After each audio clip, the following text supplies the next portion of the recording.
Andrew, we've been meaning to ask you. So I enjoyed your chapter, but this whole process of going from disliking the church to now, being a pastor in one, now you're part of the problem.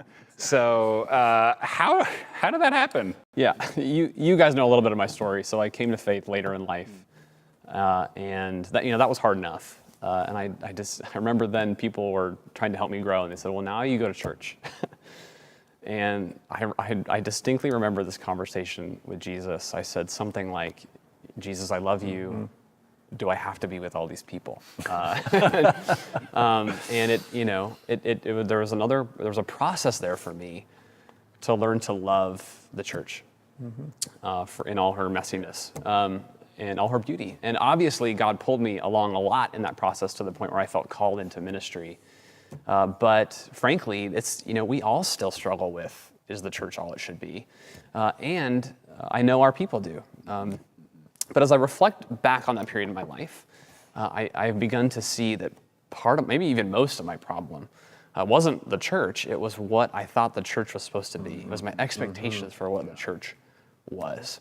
Does that make sense? Mm-hmm. Yeah, in my 30 years as a pastor, I think I've encountered just about every expectation and every reason to be a part of a church or to leave a church.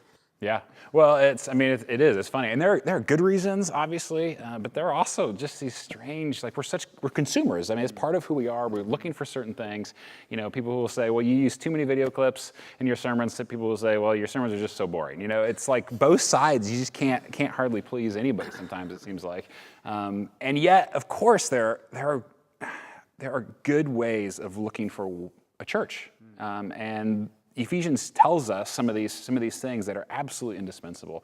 What are a couple of those things? Yeah, so we could spend all day on this. Just one thing I want to highlight here that Paul talks about here in Ephesians is that the church is called to serve together. And it's really called at mimicking, Paul is mimicking Jesus here. He's following Jesus here, who said, "I came not to be served, but to serve." And Paul is saying the church was called not to be served, but to serve.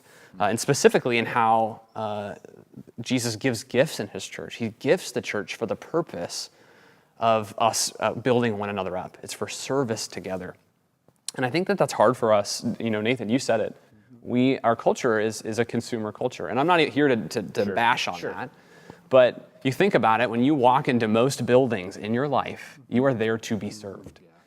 You go to Home Depot to be served. You go to Chick-fil-A to be served. And when things go poorly there, right, it's their fault, and I'm not going to come back. We really, it's so dangerous to approach the church that way. We are not there to be served. We are there to serve. And one of the ways I've even thought about this in my own life is, when I go to church and I'm frustrated with something or I feel like something's lacking, saying to myself, rather than despairing, but how can I help? I think that's behind this idea of what Paul's saying. We're there to serve. How can I help? How can I serve the church in this area where I feel like we're missing something or where there's a gap or an opportunity? So we're called to serve together. That's one thing here in Ephesians 4. Yeah, and another aspect is that the church is designed uniquely for us to grow. When I look at the scripture, I see the church as this remarkable greenhouse that God has designed for human flourishing as we use our gifts and serve one another. And Paul will say that powerfully, that the church is about spiritual growth and formation, and it's unique in its design. In Ephesians chapter 4, he talks about how we equip the saints for the work of ministry. That means all of life, not just pastoral stuff. But the idea is to build up the body of Christ. And he says, look at this, growing into maturity with a stature measured by Christ's fullness.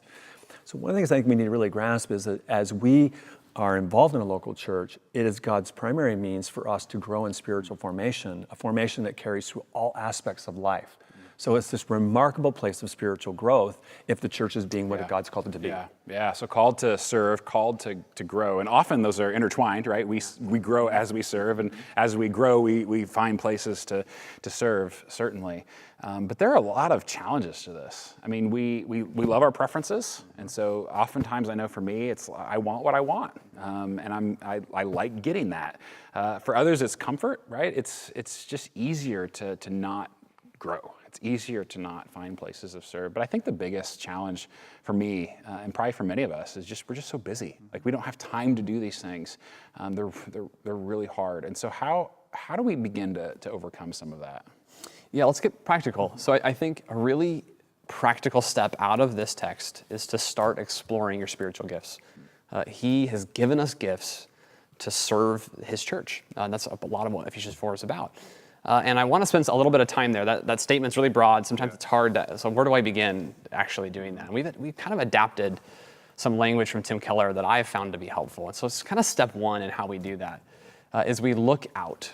That is, we look at the needs and opportunities around us that God's put around us, that whether that's in the church, it's with our families, it's with our communities, with our schools, wherever we are, to start by looking out and say, okay, what are the needs? Where are the holes? Where are the gaps? And then at the same time to ask, and where am I drawn? To what problem or opportunity am I drawn naturally? Where is it not hard work to care? And start with looking out. So then kind of building out, what are all the needs around me? And that's really important, because if you start by looking at yourself before you look at your opportunity, what's around you, you'll really limit what you think you're able to do or what God might want you to do. All right, does that make sense? That's been really true in my experience. I mean, it's interesting when I think about starting Christ Community Church many years ago. You know, I didn't really fit the spiritually gifted right church planting pastor. But sometimes God leads us to a place of need, and obviously the city and a love for our city called Kansas City. And I think the spiritual gifting sometimes is also added as we engage in needs. So I think beginning with need is hugely important as we think about this idea of spiritual formation and serving and growing. Yeah, well, and think about how that worked out, right? I mean, Yeah. it's pretty amazing. Not too bad. I mean, so far, right? So far. So far. Yeah. And actually, Don't mess it up. that's a perfect jumping off point too. So after you look out, then you begin to look in. Okay, so how am I wired? What do I feel like I'm gifted at? And there are assessments out there that can help with things like that. But how am I wired? And how does that then meet the need? Right? And I think sometimes we start within, we look at what we think we're good at, and then we think that means we're limited in where we can go with it. So for example, right, I have the gift of mercy. I'm very drawn to caring for vulnerable people. So obviously I need to go work at the soup kitchen. And that may be what you're supposed to do, but lots of needs need the gift of mercy.